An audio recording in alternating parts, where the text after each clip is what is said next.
All right, hey everybody. Coming back with a video. It's an educational video. I want to talk about the first 5 bars of Groovin High.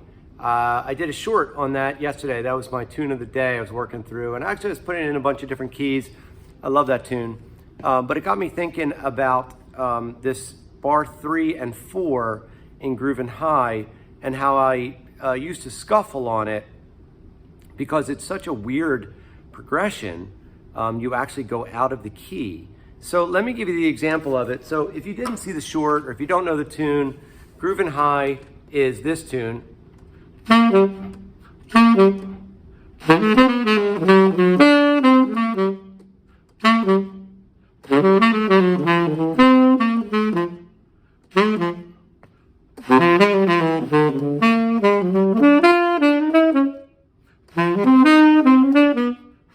And then there's a second half to it, but that's the tune. So specifically, I'm looking at this section here where we have, it's in my key of F, concert E flat, at least that's how I'm playing it. F major, the triangle means major, F major, and then out of nowhere, B minor 7, E7, B minor 7, E7. So as a jazz major, and this is going to be more for like, newer players, but you should definitely realize that this is a 2-5, B minor 7 to E7. And you need to realize what that is a 2-5 of. So B is 2 in the key of A, right? So this little section here, these two measures actually go to A. Well, that's weird. F major, A major, and then it goes back to F major. So I always scuffled on that because I wasn't thinking key center. I was just thinking like, oh, 2-5, and maybe I would, luckily play a right note here or there. But if you think key center, that could really give you some different shapes. So how would you go about practicing it? Well, I would go about practicing it first, maybe just running some scales so that you feel comfortable on it. So I'm going to run the major scale up to the 9 and down, and then run the major scale in the A up to the 9 and down, like this.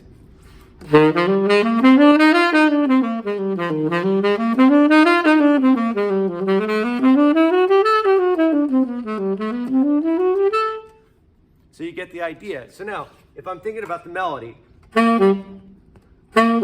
maybe I'll just run it up. Sorry.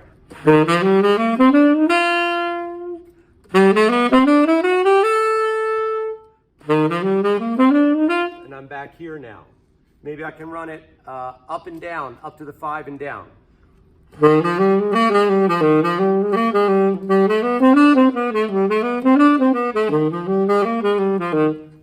Maybe arpeggiate up to the 9.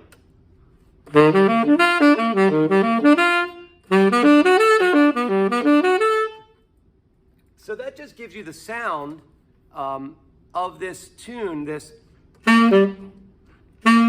Now I'm in the key of A.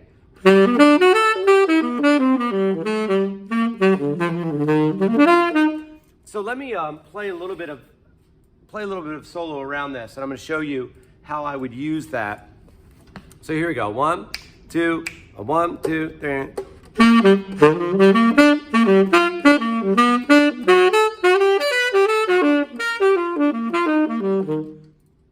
Do it again. I'll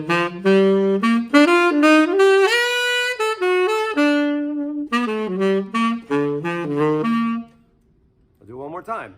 And again, all I'm thinking is F major, A major. I'm not thinking about this 2-5 here yet. I'm going to in a second. F major, A major.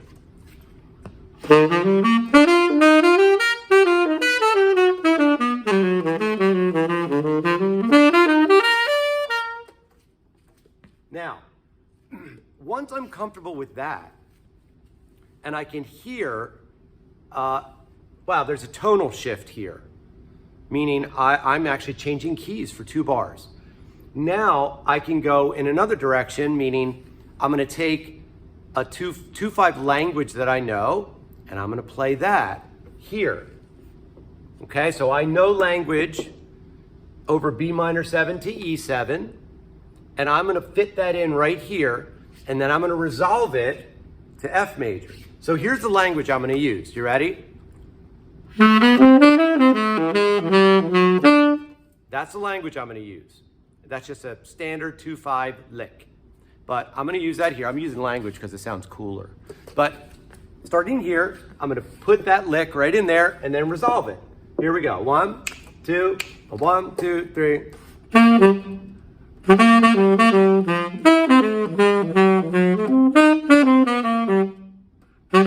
Now I resolved it down to the C.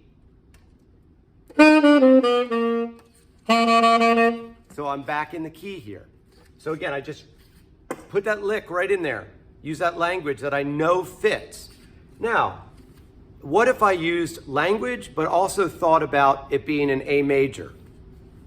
Okay, now I should be thinking that all along, but now that will give me some more angular type things, especially if I want to play the language, but now move it intervallically. Okay, so that sounds kind of intricate, but it's really not. All I'm going to do is take these notes. That's the A major, and I'm just going to move them intervallically.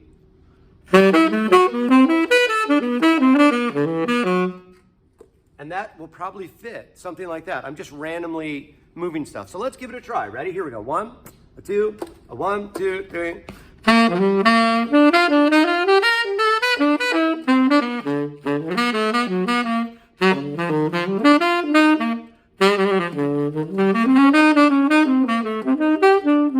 And now I'm on to the progression. Let me try one more time though. And again, this time I'll be angular major scale here. So I know the major scale really well. And now I'm just going to rearrange it so that there are leaps, maybe some steps, but it's going to sound, kind of sounds more modern. Okay, so here we go. 1, 2, 1, 2, 3.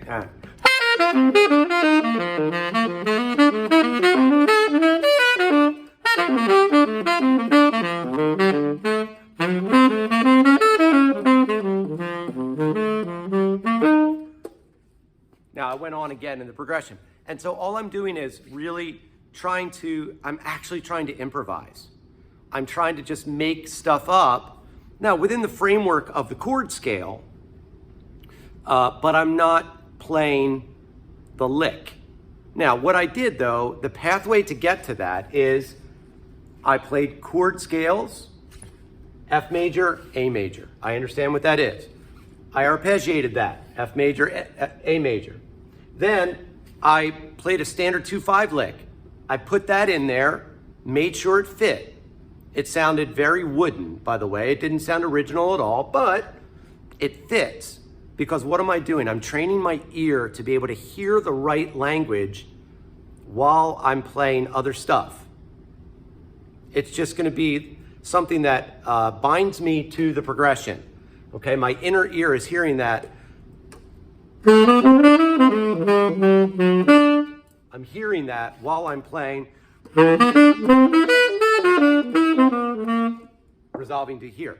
I'm still hearing that in language, that beboppy language. And then what did I do? Well, I took all of that, now that I'm comfortable with the form, and now I start rearranging. And for me, I'm making stuff more angular by adding intervals. The other thing you can do, and probably most importantly what you should do, is think rhythm. How can I make these things interesting rhythmically? So I'll try one more time to play it with the angles and all that stuff, and maybe a little bit more rhythmic. 1, 2, 1, 2, 3.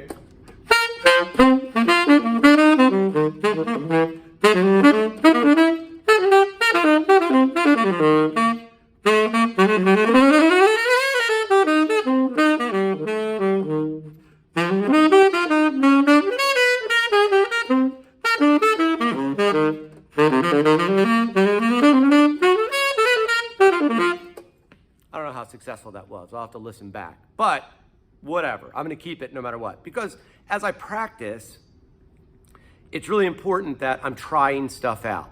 Okay, some stuff is going to be better than others, but I'm really trying to improvise. Now, the improvisation is within a certain framework. I'm not completely playing free. If you completely play free, then you're devoid of harmony. I'm throwing the form out altogether. I'm not doing that. I'm taking the form of Groovin High, and then I'm thinking about the form, but I'm going to rearrange what I know note-wise is correct.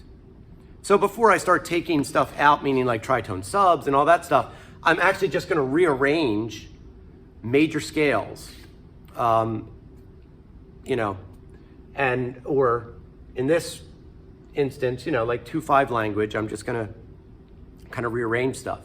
Now, one last thing, and I know this video is long, but this is a very, very interesting progression. One major, and then essentially this is a 7 major. Sorry, 7 dominant 7. That is an interesting sound. So I have F major here, and then really this is E7, both of this. I mean 2/5, but E7. So E7 is in the key of A. That's why we're in the key of A, but this E7. So I guess the question is, does this appear anywhere else in jazz? And yes, this progression, I'll give you one example, and it was my short today. I played a bossa nova, a beautiful bossa nova by Jobim, Meditation. Meditation has this exact same progression. Most people do it in the key of C, but 1 major to 7 dominant, 7 dominant. So I'm really going to the key of the major third.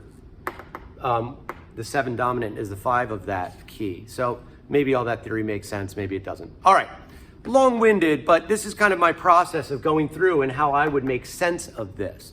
Hope it makes sense and I hope it helps. All right, be well.